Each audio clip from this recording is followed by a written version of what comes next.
One of the things Andor does over and over again is show the Empire talking about eradication in the tone of a boring meeting. It's everywhere, and as such seems like one of the most important themes Gilroy wants us to understand.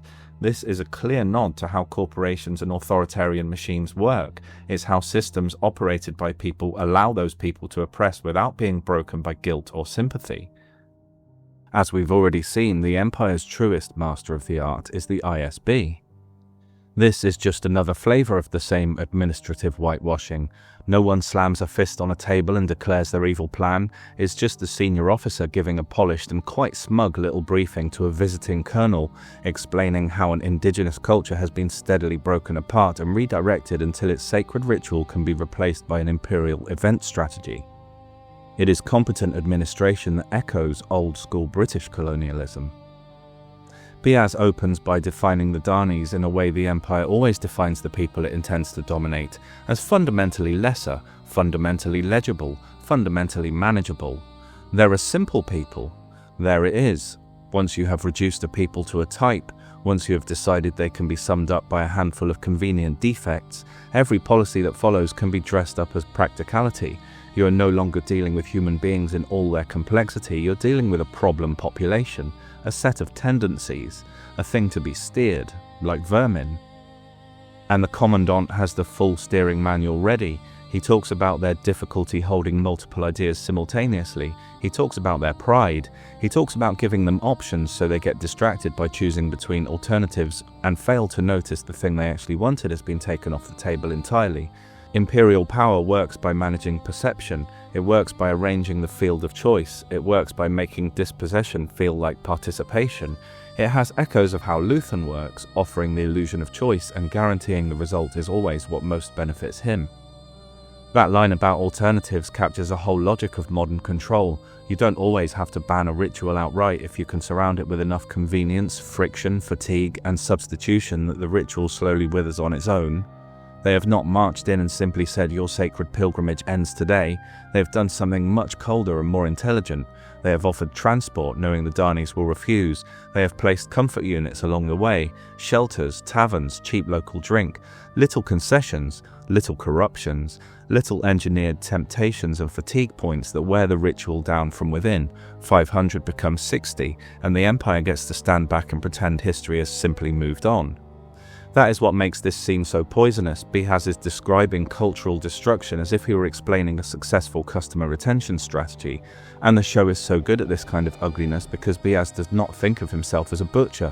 He thinks of himself as informed, experienced, realistic, the seasoned colonial operator who understands the natives better than they understand themselves.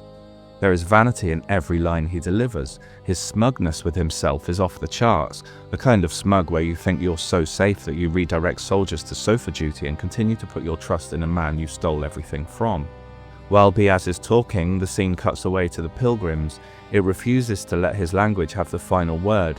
He is turning the Dhanis into a case study, a behavior pattern, an object of expert commentary. The cuts to the pilgrims restore their reality. They're not a theory. There are people still making the climb, still carrying something sacred in their bodies, still persisting, even reduced, even thinned out, even pressured from every side. Those cutaways puncture the authority of imperial narration. Beehaz sounds in command, but the camera tells us he's describing a living thing he has never really understood. The numbers do their own work too. Not that long ago they'd put 15,000 out there. Then Gorn reports, "We counted 60 last night." That drop is appalling. It tells the whole history of occupation in one exchange. A mass act of communal belonging has been reduced to a remnant. A people who once filled the valley now arrive in scraps. The ancient ritual has been strategically starved. Then comes the ugliest line in the scene. The visiting Colonel Pettigar asks if this is their sacred valley, and Beehaz answers with perfect imperial cynicism. Ultimately they will return, won't they, Colonel, when you need plenty of arms and legs to build all you've got planned? That is the moment where everything slides fully into focus. The Dhanis are allowed to disappear as a people with history, memory, land and ritual, only to reappear later as labour, arms and legs, bodies for construction, inputs for development. The sacred valley is first emptied of meaning and then filled with project scope. That line tells you exactly what Pettigar is doing here and exactly why Beehaz is trying to impress him. Pettigar may not be the local face of occupation in the same way Beehaz is, but he is clearly the highest status arrival, the man connected to what comes next. He is the future in bureaucratic form, the engineer, the builder, the representative of the phase after suppression, which is redevelopment. So of course Beehaz is performing for him. He's giving the glossy presentation, he's showing off his command of the local terrain, social and cultural as much as military. He wants to look useful to the machinery above him.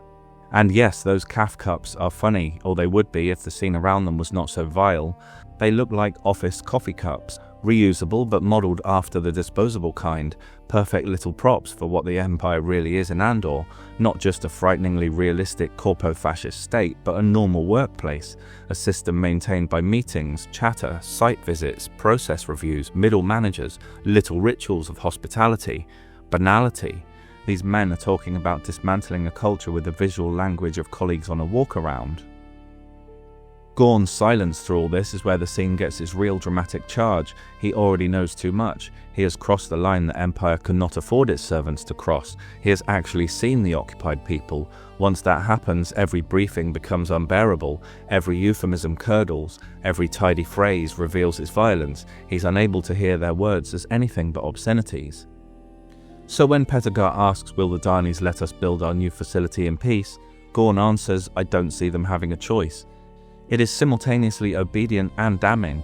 On paper it sounds like the expected military assurance, but underneath it's carrying daggers the others don't notice.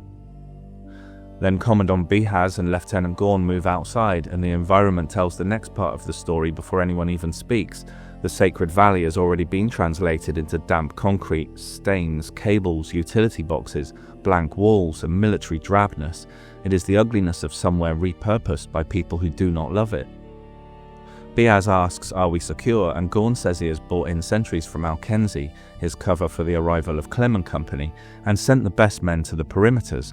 Clever, get the most competent operatives a couple of miles out of the way.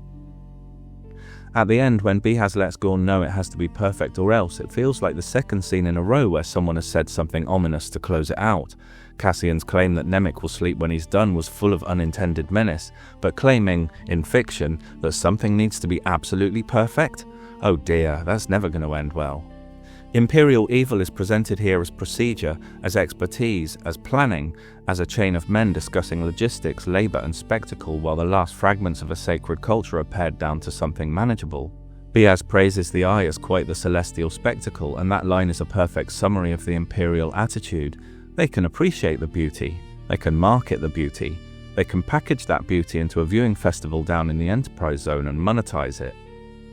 What they cannot tolerate is the idea that the beauty belongs to someone else, or more specifically, that it doesn't or shouldn't belong to anyone, that it carries memory, ritual, inheritance, obligation. Empire is always happy to keep the scenery if it can kill the meaning. Scenes like this make it clear what kind of system that payroll in the vault sustains. It is the bloodstream of a regime that studies how to break people without appearing to break them, how to turn sacred land into a development zone, how to convert living culture into labor supply. Once you hear Beehaz talk, the mission stops feeling merely strategic and starts feeling cleansing, necessary, an interruption in the smooth confidence of men who think history is theirs to administer.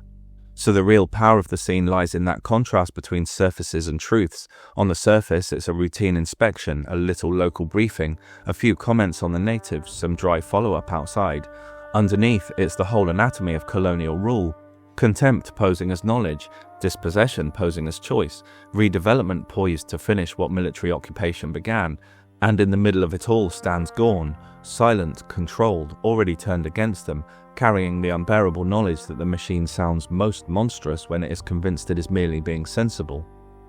Evil is often organized, it is often articulate, it often has a nice cup in its hand and a project timeline in its head.